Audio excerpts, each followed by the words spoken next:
السلام عليكم ورحمة الله وبركاته. الحمد لله رب العالمين. اللهم صل على محمد وعلى آل محمد. أما بعد.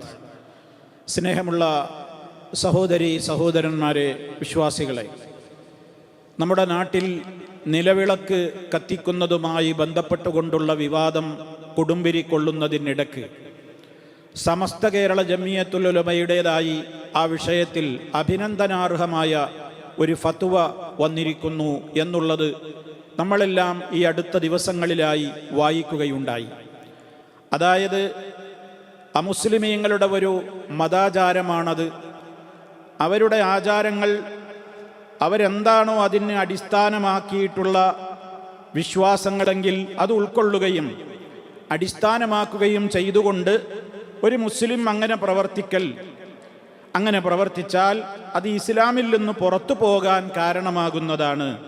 മറിച്ച് അത്തരം വിശ്വാസങ്ങൾ ഉൾക്കൊള്ളാതെയും അടിസ്ഥാനമാക്കാതെയും അമുസ്ലിങ്ങളോട് സാദൃശ്യം പുലർത്തുക എന്ന നിലയിലാണ് അത് ചെയ്തതെങ്കിൽ ആ പ്രവൃത്തി നിഷിദ്ധവും കുറ്റകരവുമാണ് എന്ന് സമസ്ത പ്രത്യേകം വ്യക്തമാക്കിയിരിക്കുകയാണ്. എന്നാൽ ഒരാൾ വെളിച്ചം മാത്രം ഉദ്ദേശിച്ച് മറ്റു വിളക്കുകളെപ്പോലെ വെളിച്ചം ലഭിക്കാനുള്ള ഒരു ഉപാധി എന്ന നിലയിൽ നിലവിളക്ക് കത്തിച്ച് ഉപയോഗപ്പെടുത്തുകയാണെങ്കിൽ അത് അനുവദനീയവുമാണ്. ഇതാണ് സമസ്തയുടെ പ്രമേയത്തിൽ അവർ പറഞ്ഞിട്ടുള്ളത്. ഇവിടെ വിശ്വാസ കാര്യങ്ങളെ സംബന്ധിച്ച് ഈ നിലവിളക്ക് ഇതുമായിട്ട് ബന്ധമുണ്ട് എന്നിപ്പോൾ സമസ്ത അംഗീകരിച്ചിരിക്കുകയാണ്. ഇവിടെ ചോദിക്കാനുള്ളത് മറ്റൊരു ചോദ്യമാണ് സമസ്തയോട്. ഇതുപോലെയുള്ള ഇസ്ലാം വിരുദ്ധ വിശ്വാസങ്ങൾ വെച്ച് പുലർത്തിക്കൊണ്ട് തന്നെയാണ് ജാറങ്ങളിലും മക്കാമുകളിലും ദർഗകളിലുമൊക്കെ നിലവിളക്ക് കത്തിച്ചുകൊണ്ടിരിക്കുന്നത്, ഇപ്പോഴും കത്തിക്കൊണ്ടിരിക്കുന്നതും. അതിനെ സംബന്ധിച്ച് ഈ ഒരു പ്രത്യേകമായ ഫത്വയിൽ നിന്ന് കാര്യം ഇപ്പോൾ വളരെ വ്യക്തമാണ്. ഒരു മതാചാരം എന്ന നിലക്ക് നിലവിളക്ക് കത്തിക്കാൻ പാടില്ല എന്നും മറ്റു വിളക്കുകളെപ്പോലെ വെളിച്ചം കിട്ടേണ്ട ആവശ്യാർത്ഥം മാത്രമാണെങ്കിൽ അത് അനുവദനീയമാണെന്നും സമസ്ത വ്യക്തമാക്കിയ സ്ഥിതിക്ക് സമസ്തയോടും അതുമായി ബന്ധപ്പെട്ട അതിൻ്റെ ആളുകളോട് ചില കാര്യങ്ങൾ ചോദിക്കുവാനുണ്ട്. എങ്കിൽ ഈ ജാറങ്ങളിൽ, മക്കാമുകളിൽ, ദർഗകളിൽ കത്തിക്കുന്ന നിലവിളക്കിൻ്റെ വിധി എന്താണ്? അത് അനിസ്ലാമികമായ ചില വിശ്വാസങ്ങളെ ബന്ധപ്പെടുത്തിക്കൊണ്ട് തന്നെയാണ് അവരും ചെയ്യുന്നത്.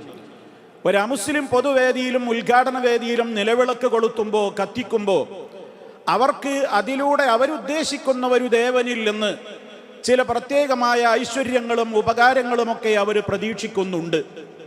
അതേപോലെ ജാറങ്ങളിൽ ഇലക്ട്രിസിറ്റി ബൾബുകളും ട്യൂബുകളുമൊക്കെ നിലനിൽക്കെ തന്നെ വെളിച്ചത്തിൻ്റെ യാതൊരാവശ്യാർത്ഥവുമല്ല എന്നുള്ളത് ഏത് വ്യക്തികൾക്കും വളരെ വ്യക്തമാണ്. ആ നിലക്ക് കേരളത്തിൻ്റെ അങ്ങോളം ഇങ്ങോളവും കേരളത്തിന് പുറത്തുമുള്ള ജാറങ്ങളിലും മക്കാമുകളിലും ദർഗകളിലും വലിയ ഉയരത്തിലുള്ള നിലവിളക്കുകൾ കത്തിക്കൊണ്ടേയിരിക്കുകയാണ്. ഇതിൻ്റെ വിധി എന്താണ്? എന്ത് വിശ്വാസപ്രകാരമാണ് അവരിത് ചെയ്യുന്നത്? വെളിച്ചം കിട്ടാനല്ല എന്നുള്ളത് ഉറപ്പാണ്. കാരണം വെളിച്ചത്തിനവിടെ ഞാൻ നേരത്തെ പറഞ്ഞതുപോലെ നല്ല പ്രകാശം പരത്തുന്ന ട്യൂബുകളും ബൾബുകളും ഒക്കെയുണ്ട്. പിന്നെന്താ ഇതിൻ്റെ ഉദ്ദേശം? അവിടേക്ക് എണ്ണ നേർച്ചയാക്കുന്ന, ആ വിളക്കിൽ എണ്ണയൊഴിച്ച് തിരി കത്തിക്കുവാൻ നേർച്ചയാക്കുന്ന ഒരു വ്യക്തി അയാൾ ആഗ്രഹിക്കുന്നത് അയാളുടെ ആഗ്രഹങ്ങൾ സഫലീകൃതമാകണം ഇത് മുഖേന എന്നാണ്. അതായത് ഏതൊരു വ്യക്തിയുടെ ഖബറിൻ്റെ സമീപത്താണോ ഞാൻ ഈ വിളക്ക് കത്തിക്കുന്നതെങ്കിൽ എനിക്കൊരു ഉദ്ദേശമുണ്ടാകും. ഏതൊരു ഉദ്ദേശാർത്ഥമാണ് ഞാനിവിടെ വിളക്ക് കത്തിക്കാൻ നേർച്ചയാക്കിയത്, എണ്ണ നേർച്ചയാക്കിയത് എന്ന് ഞാൻ പറയാതെ തന്നെ ഈ ഖബറിൽ കിടക്കുന്ന വ്യക്തിക്ക് അറിയാം. അങ്ങനെ അദ്ദേഹത്തെ ആദരിച്ചുകൊണ്ട്, അദ്ദേഹത്തോടുള്ള ബഹുമാന സൂചകമായിക്കൊണ്ട് ഞാൻ ഈ വിളക്ക് കൊളുത്തിയാൽ, ഇതിൽ എണ്ണയൊഴിച്ചാൽ ആ മഹാത്മാവിനത് ഇഷ്ടമാകും. അങ്ങനെ എൻ്റെ കാര്യം എന്താണോ, എന്തുദ്ദേശിച്ചുകൊണ്ടാണോ ഞാനത് ചെയ്യുന്നതെങ്കിൽ ആ കാര്യം ഒന്നുകിൽ അദ്ദേഹം അള്ളാഹുവിനോട് റെക്കമെൻഡ് പറഞ്ഞ് എൻ്റെ കാര്യം നേടിത്തരും, അതല്ലെങ്കിൽ അദ്ദേഹം തന്നെ നേരിട്ട് എൻ്റെ വിഷയത്തിൽ ഒരു തീർപ്പ് കൽപ്പിച്ച് എന്നെ സഹായിക്കും. ഈ രണ്ടാലൊരു വിശ്വാസപ്രകാരമല്ലാത്ത വിളക്ക് കത്തിക്കലും എണ്ണ നേർച്ചയാക്കലും ഏത് ദർഗയിലും ജാറത്തിലും മക്കാമിലുമാണ് നടന്നുകൊണ്ടിരിക്കുന്നത്. അതുകൊണ്ട് തന്നെ സമസ്തക്കൊരു ഉത്തരവാദിത്തമുണ്ട്, ഇതിൻ്റെ വിധി പറയണം. ഈ വിഷയം വന്നു കഴിഞ്ഞപ്പോൾ നമ്മുടെ അബ്ദുൽ ഹമീദ് ഫൈസി അമ്പലക്കടവ് ഒരു ഉരുണ്ട് മറിയലുകളുമായി രംഗത്ത് വന്നിട്ടുണ്ട്. യഥാർത്ഥത്തിൽ ഇവിടെ തന്നെയാണ് വിഷയം. സമസ്ത കൃത്യമായിട്ടാണ് പറഞ്ഞത്, വെളിച്ചത്തിനാണെങ്കിൽ മറ്റെല്ലാ പ്രകാശങ്ങളിലും പോലെ സമസ്ത കൃത്യമായി പറഞ്ഞല്ലോ, മറ്റു വിളക്കുകളെ പോലെ വെളിച്ചം ലഭിക്കാനുള്ള ഒരു ഉപാധി എന്ന നിലയിൽ നിലവിളക്ക് കത്തിച്ച് ഉപയോഗപ്പെടുത്തുകയാണെങ്കിൽ യാതൊരു കുഴപ്പമല്ല, അത് അനുവദനീയമാണ്. അതെന്തിനാണ് സമസ്ത ഇപ്പൊ പറഞ്ഞത്? ഇപ്പൊ നിലവിളക്ക് അങ്ങനെ വെളിച്ചത്തിന് വേണ്ടി കത്തിക്കുന്നുണ്ടോ? അവിടെയാണ് ഇന്ന് സോഷ്യൽ മീഡിയ നടക്കുന്ന വിവാദം. നിലവിളക്ക് മക്കാമിലില്ലേ, നിലവിളക്ക് അവിടെ ഇല്ല ഇവിടെ ഇല്ല, ഉണ്ട്. നിലവിളക്കിന്റെ ചരിത്രം പരിശോധിച്ചാൽ അറിയാം, പഴയ കാലങ്ങളിൽ ഇലക്ട്രിസിറ്റി ഇല്ല, പെട്രോമാക്സ് ഇല്ല, അങ്ങനത്തെ ആധുനിക വെളിച്ചത്തിനുള്ള ഒരു സംവിധാനമില്ലാത്ത ആ കാലഘട്ടത്തിൽ ആളുകൾ ധാരാളം കൂടുന്ന സ്ഥലങ്ങൾ, മക്കാമായിരുന്നാലും ശരി, ദർസായിരുന്നാലും ശരി, റാത്തിബ് സദസ്സായിരുന്നാലും ശരി, അവിടെ സാധാരണ പോലുള്ള ഒരു വിളക്ക് വെച്ചാൽ അത് ഒരു തിരി മാത്രമേ ഉണ്ടാകൂ, ഒരിക്കലും വെളിച്ചം കാണില്ല. നന്നായി വെളിച്ചം കിട്ടണമെങ്കിൽ ഒരേ ഒരു മാർഗമേ ഉള്ളൂ, ധാരാളം തിരികൾ വെക്കാൻ സൗകര്യമുള്ള നിലവിളക്ക്, അപ്പുറത്തും അപ്പുറത്തും തിരികൾ, അടുത്ത തട്ടിലും തിരികൾ വെക്കാൻ നല്ല വെളിച്ചത്തിന്റെ പ്രളയം സൃഷ്ടിക്കാൻ സാധിക്കും. രാത്രി ആളുകൾ സിയാറത്തിന് നാളേക്ക് സന്ദർശിക്കുന്ന വരുന്ന ആളുകൾക്ക് കാണാൻ വേണ്ടി ധാരാളം നന്നായി നിലവിളക്കുകൾ വെച്ചിരുന്നു, അത് കത്തിച്ചിരുന്നു, അതിലുപയോഗിക്കുന്ന എണ്ണ ആളുകൾ ബറക്കത്തെടുത്തിരുന്നു. ഇന്നും പഴയ കാലത്ത് ആ ബറക്കത്ത് തുടരാൻ വേണ്ടി ആ നിലവിളക്കൊന്നും ഒഴിവാക്കിയിട്ടില്ല, അതിൽ വെളിച്ചെണ്ണ ഒഴിച്ച് ബറക്കത്തിന് വേണ്ടി ആളുകൾ ഉപയോഗിക്കുന്നുണ്ട്. ഇതാണ് മക്കാമുകൾ നിലവിളക്ക് വരാൻ കാരണം. അതാണ് സമസ്ത കേരള ജംഇയ്യത്തുൽ ഉലമ പറഞ്ഞത്, വെളിച്ചം കണ്ണ് കാണാൻ വേണ്ടി, വെളിച്ചം കാണാൻ വേണ്ടി കത്തിക്കുക എന്ന അർത്ഥത്തിലാണെങ്കിൽ തീർച്ചയായും അത് കത്തിക്കാം. അദ്ദേഹം അത് സംബന്ധമായി കൊണ്ട് ഈ കാര്യങ്ങളൊക്കെ പറഞ്ഞ കൂട്ടത്തിൽ അദ്ദേഹം പറയുന്ന ഒരു പ്രധാനപ്പെട്ട കാര്യം, ഇവിടെ നിലവിളക്ക് കൊളുത്തലും കത്തിക്കലും ഒക്കെ വേറെയാണ്. കൊളുത്തൽ വേറെ, കത്തിക്കൽ വേറെ. ഞാൻ ആ വിവാദങ്ങളിലേക്കൊന്നും പോകുന്നില്ല. എന്തിനാ വെറുതെ ഉരുണ്ട് മറിയുന്നത്? കൊളുത്തിയാലും കത്തിച്ചാലും ഒക്കെ വിഷയം എന്താണ് ഇവിടുത്തെ പ്രധാനപ്പെട്ട കാര്യം? അമ്പലക്കടവും സമ്മതിക്കുന്നു ഒരു പ്രധാനപ്പെട്ട കാര്യം. അമ്പലക്കടവ് മാത്രമല്ല, അപ്പുറത്തെ AP വിഭാഗം സമസ്തയിലെ പൊന്മള അബ്ദുൽ ഖാദർ മുസ്ലിയാരും സമ്മതിക്കുന്ന ഒരു കാര്യമാണ്, ഇലക്ട്രിക് ട്യൂബുകളും ബൾബുകളും ഒക്കെ ഉണ്ടെന്നിരിക്കെ വെളിച്ചത്തിന്റെ ആവശ്യാർത്ഥമല്ലാത്ത നിലക്കുള്ള വിളക്ക് കത്തിക്കൽ പാടില്ലാത്തതാണ്, അതിനു വേണ്ടി നേർച്ചയാക്കാനും എണ്ണ നേർച്ചയാക്കാനും പാടില്ലാത്തതാണ് എന്ന് ഇവരൊക്കെ പറയുന്നു. അഭിനന്ദനാർഹമായ കാര്യമാണത്. പക്ഷേ സമൂഹത്തിൽ നിങ്ങൾ എന്തുകൊണ്ട് ഈ നിലവിളക്കുകൾ എടുത്തു മാറ്റുന്നില്ല? ജാറങ്ങളിലും ദർഗകളിലും ഇപ്പോഴും അത് കത്തിക്കൊണ്ടിരിക്കുക തന്നെയാണ്. അപ്പൊ സമസ്തയുടെ പ്രമേയത്തിൽ നിന്ന് കാര്യം വളരെ വ്യക്തമാണ്. സമസ്ത കൂട്ടിച്ചേർത്തത് എന്താണ്? അമുസ്ലിമീങ്ങളുടെ വിശ്വാസവുമായി ബന്ധപ്പെടുത്തിക്കൊണ്ട് ആണെങ്കിൽ അത് ഇസ്ലാമിൽ നിന്ന് പുറത്തേക്ക് പോകുന്ന കാര്യമാണ്. ഇനി അവരോടൊരു സാദൃശ്യമാകൽ മാത്രമാണ് എങ്കിൽ അത് നിഷിദ്ധമാണ്, ഹറാമാണ്. അവസാനം കൂട്ടിച്ചേർത്തത് എന്താണ്? സമസ്ത വെളിച്ചത്തിന്റെ ആവശ്യാർത്ഥം മാത്രമാണെങ്കിൽ മറ്റു വിളക്കുകളെ പോലെ ഇത് അനുവദനീയവുമാണ്. ഇവിടെയാണ് നമ്മുടെ ചോദ്യം. അനിസ്ലാമികമായ വിശ്വാസങ്ങളുടെ അടിസ്ഥാനത്തിലാണ് നിങ്ങളുടെ ആളുകൾ ഇന്ന് ജാറങ്ങളിൽ തിരിയിട്ട് അവിടെ എണ്ണയൊഴിച്ച് വിളക്ക് കത്തിച്ചുകൊണ്ടിരിക്കുന്നത്. ഇതിന്റെ വിധി എന്ത്? ആദരിച്ചുകൊണ്ട് തന്നെയാണ്. അങ്ങനെ ആദരിച്ചാൽ ആ ഖബറിൽ കിടക്കുന്ന മഹാത്മാവ് തന്നെ തൃപ്തിപ്പെട്ട് അള്ളാഹുവിനോട് തന്റെ കാര്യം ഒന്നുകിൽ റെക്കമെൻഡ് ചെയ്ത് നേടിത്തരും, ഇല്ലെങ്കിൽ അദ്ദേഹം തന്നെ നേരിട്ട് എൻ്റെ കാര്യം എനിക്ക് സാധിപ്പിച്ചു തരും എന്ന വിശ്വാസത്തോടുകൂടെ ചെയ്യുന്ന ഈ പ്രവൃത്തി തനിച്ച ശിർക്കാണെന്ന് മുസ്ലിമീങ്ങൾ വിശ്വസിക്കുന്നു. സമസ്തക്ക് എന്ത് പറയാനുണ്ട്? അമ്പലക്കടവും എല്ലാവരും സമ്മതിച്ചൊരു കാര്യമാണെന്ത്? വെളിച്ചത്തിനല്ലെങ്കിൽ കത്തിക്കരുത്. അദ്ദേഹം പറയുന്നുണ്ട്, പൊന്നാനിയിൽ വിളക്കത്തിരിക്കുക എന്ന് പറയുന്നൊരു ശീലമുണ്ടായിരുന്നു. കറന്റ് ഇലക്ട്രിസിറ്റി ഒക്കെ വരുന്നതിൻ്റെ മുമ്പ് പൊന്നാനിയിലെ ദർസിൽ മതപഠനം നടത്തിയിരുന്നൊരു വിളക്കിന് ചുറ്റും ഇരുന്നു കൊണ്ടായിരുന്നു. ഇവിടെ ആർക്കും തർക്കല്ല.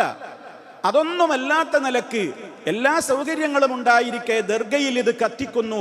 ഇതൊരു വിശ്വാസപരമായ ആചാരമായ മതാചാരം എന്ന നിലക്ക് തന്നെയാണ് ചെയ്യുന്നത്. അതുകൊണ്ട് സമസ്തയുടെ പ്രമേയത്തിൽ നിന്നും വ്യക്തമാണ്, അമ്പലക്കടവ് ഫൈസിയുടെ വാക്കുകളിൽ നിന്നും വ്യക്തമാണ്, പൊന്മള അബ്ദുൽ ഖാദർ മുസ്ലിയാർ മുമ്പ് നൽകിയ ഫത്വയിൽ നിന്നും വ്യക്തമാണ്, വെളിച്ചത്തിന്റെ ആവശ്യാർത്ഥമല്ലാത്ത നിലക്ക് ഒരിടത്തും നിലവിളക്ക് കത്തിക്കാൻ പാടില്ല എന്നുള്ളത്. അതുകൊണ്ട് തന്നെ ഒരു കാര്യം ഇതിൽ നിന്നൊക്കെ വ്യക്തമായി, ജാറങ്ങളിൽ നിന്നും മക്കാമുകളിൽ നിന്നും ദർഗകളിൽ നിന്നും നിലവിളക്കുകൾ എടുത്തു മാറ്റണം. അവിടെയൊന്നും നിലവിളക്കുകൾ കത്തിക്കാൻ പാടില്ല. കാരണം വെളിച്ചത്തിന്റെ ആവശ്യാർത്ഥം മാത്രമാണെങ്കിലേ അനുവദിക്കപ്പെടുകയുള്ളൂ. ഉറപ്പാണ് ഈ ദർഗകളിലൊന്നും ഇപ്പോൾ വെളിച്ചത്തിന്റെ ആവശ്യാർത്ഥമല്ല ഇത് കത്തിക്കുന്നത് എന്ന്. അതുകൊണ്ട് തന്നെ സമസ്തയെയും ഈ കാര്യം ഇപ്പോൾ വ്യംഗ്യമായ നിലക്കെങ്കിലും തുറന്നു പറഞ്ഞ അബ്ദുൽ ഹമീദ് ഫൈസിയെയും മുമ്പേ ഈ കാര്യം എഴുതിയിട്ടുള്ള പൊന്മള അബ്ദുൽ ഖാദർ മുസ്ലിയാർ അടക്കമുള്ള AP വിഭാഗത്തിലെ ആളുകളെയും ഒക്കെ അഭിനന്ദിക്കുകയാണ്. കാരണം നിങ്ങൾ എല്ലാവരും ഒറ്റക്കെട്ടായി നിന്നിരുന്ന കാലത്ത് 1986 സുന്നി വോയിസ് എന്ന് പറയുന്ന നിങ്ങളുടെ മുഖപത്രത്തിൽ നിങ്ങൾ വ്യക്തമായി ഒരു ചോദ്യകർത്താവിൻ്റെ ചോദ്യത്തിന് ഉത്തരം നൽകിയിടത്ത് ഇങ്ങനെയായിരുന്നില്ല പറഞ്ഞിരുന്നത്. ഞാൻ ആ ഭാഗം നിങ്ങളെ ഒന്ന് വായിച്ച് കേൾപ്പിക്കാം. എന്താണ് ചോദ്യം? ഒരു ചോദ്യം കേട്ടോളൂ. മഹാന്മാരുടെ മക്ബറകളിലും ചില പള്ളികളിലും നിലവിളക്ക് കത്തിക്കുക പതിവുണ്ട്. വൈദ്യുതി വെളിച്ചം ഉള്ളപ്പോഴും ഇത് കത്തിക്കുന്നു. ശരിക്കും ശ്രദ്ധിക്കണേ, ചോദ്യം ശ്രദ്ധിക്കണം. മഹാന്മാരുടെ മക്ബറകളിലും ചില പള്ളികളിലും നിലവിളക്ക് കത്തിക്കുക പതിവുണ്ട്. വൈദ്യുതി വെളിച്ചം ഉള്ളപ്പോഴും ഇത് കത്തിക്കുന്നു. ഇത് അനുവദനീയമാണോ? തദാവശ്യത്തിന് എണ്ണ കത്തിക്കാമോ? എണ്ണ കത്തിക്കാമോ എന്ന് ചിലപ്പോൾ പ്രിന്റിംഗ് മിസ്റ്റേക്ക് ആയിരിക്കും. കാരണം മറുപടിയിൽ നിന്ന് വ്യക്തമാകുന്നത് തദാവശ്യാർത്ഥം എണ്ണ നേർച്ചയാക്കാമോ എന്നായിരിക്കും ചോദ്യം. എന്തായാലും ഇതിലുള്ളതുപോലെ ഞാൻ വായിക്കുകയാണ്. ഉത്തരം: മഹാന്മാരുടെ മക്ബറകളിൽ നിലവിളക്ക് കത്തിക്കുന്നത് വെളിച്ചത്തിന് വേണ്ടി മാത്രമല്ല. സമസ്തയുടെ പ്രമേയം ഓർക്കണം. ഇപ്പോൾ 2-3 ദിവസം മുമ്പ് വന്ന പ്രമേയം അബ്ദുൽ ഹമീദ് ഫൈസി പറഞ്ഞതോർക്കണം, പൊന്മള പറഞ്ഞതോർക്കണം. ഇതൊക്കെ ഓർത്തിട്ട് വേണം നിങ്ങൾ ഇത് കേൾക്കാൻ. മഹാന്മാരുടെ മക്ബറകളിൽ നിലവിളക്ക് കത്തിക്കുന്നത് വെളിച്ചത്തിന് വേണ്ടി മാത്രമല്ല, മഹാന്മാരോടുള്ള ആദരവ് കൂടി അതിൻ്റെ പിന്നിലുണ്ട്.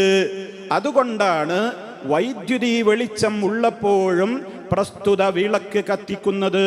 അതനുവദനീയമാണെന്ന് മാത്രമല്ല, പുണ്യകർമ്മവും കൂടിയാണ്. അപ്പോൾ അതിനെണ്ണയും നേർച്ചയാക്കാവുന്നതാണല്ലോ. നോക്കണം നിങ്ങൾ. അപ്പൊ എന്താ ഈ വിഷയം? ഒന്ന് ചിന്തിച്ചു നോക്കൂ. ഇവിടെ വളരെ വ്യക്തമായിട്ടാണ് ഇപ്പോൾ സുന്നി വോയിസുകാരൻ രേഖപ്പെടുത്തിയിട്ടുള്ളത്. അവരെ ബഹുമാനിച്ചുകൊണ്ട് ആദരിച്ചുകൊണ്ട് കത്തിക്കാം, അതിനു വേണ്ടി നേർച്ചയും എണ്ണയും നേർച്ചയാക്കാം, അതിനൊന്നും വിരോധമല്ല. വെളിച്ചത്തിൻ്റെ ആവശ്യാർത്ഥം മാത്രമല്ല എന്ന് 1986 സുന്നി വോയിസിൽ വളരെ വ്യക്തമായി അവിഭക്ത സമസ്ത APEK വേർതിരിയുന്നതിൻ്റെ മുമ്പ് അന്ന് ഫത്വ കൊടുത്തു. ആ ഫത്വയുടെ സ്ഥാനം ഇപ്പോൾ ചവറ്റുകൊട്ടയിലാണെന്ന് സമസ്തയുടെ പ്രമേയവും അബ്ദുൽ ഹമീദ് ഫൈസിയുടെ അദ്ദേഹത്തിൻ്റെ വിശദീകരണവും പൊന്മളയുടെ ഫത്വയിൽ നിന്നുള്ള ഭാഗങ്ങളുമൊക്കെ വ്യക്തമാക്കുന്ന സ്ഥിതിക്ക് പ്രിയപ്പെട്ട സമസ്തക്കാരെ, നിങ്ങളോട് അഭിനന്ദനം അറിയിക്കുന്നതോടൊപ്പം ഒരു കാര്യം കൂടി നിങ്ങൾ അടുത്തൊരു പ്രമേയത്തിൽ പാസ്സാക്കണം. കേരളത്തിൽ അങ്ങോളം ഇങ്ങോളമുള്ള ദർഗകളിലും ജാറങ്ങളിലും മക്കാമുകളിലും സ്ഥാപിക്കപ്പെട്ടിട്ടുള്ള നിലവിളക്കുകൾ അവിടെ നിന്ന് എടുത്ത് മാറ്റണം. അതിനി ആരും കത്തിക്കരുത് എന്ന് കൂടി നിങ്ങൾ പ്രമേയം പാസ്സാക്കണമെന്നാണ് ഓർമ്മപ്പെടുത്തുവാനുള്ളത്. അതല്ല, ഈ വക വിശ്വാസത്തിനൊക്കെ ഞങ്ങൾക്ക് യാതൊരു തകരാറുമില്ല, അങ്ങനെയുള്ള വിശ്വാസത്തോടുകൂടെയൊക്കെ കത്തിക്കാമെന്നാണോ? എങ്കിൽ നിങ്ങൾ അതും ഒന്ന് പറയുക. ഏതിലാണ് നിങ്ങൾ ഇപ്പോൾ നിലനിൽക്കുന്നത് എന്ന് സാധാരണ ജനങ്ങളോടൊന്ന് വ്യക്തമായി പറയണമെന്ന് നിങ്ങളോട് അഭ്യർത്ഥിച്ചുകൊണ്ട് ഞാൻ എൻ്റെ വാക്കുകൾ അവസാനിപ്പിക്കുകയാണ്. അല്ലാഹു സുബ്ഹാനഹു വ തആല യഥാർത്ഥ വിശ്വാസത്തിൽ അധിഷ്ഠിതമായി കൊണ്ട് മുന്നോട്ട് പോകുന്ന സത്യവിശ്വാസികളിൽ, ശിർക്ക് കലരാത്ത ജീവിതവുമായി മുന്നോട്ട് പോകുന്ന യഥാർത്ഥ വിശ്വാസികളിൽ നമ്മെ എല്ലാവരെയും ഉൾപ്പെടുത്തി അനുഗ്രഹിക്കുമാറാകട്ടെ. വൽഹംദുലില്ലാഹി റബ്ബിൽ ആലമീൻ. വസ്സലാമു അലൈക്കും വറഹ്മത്തുള്ളാഹി വബറകാതുഹു.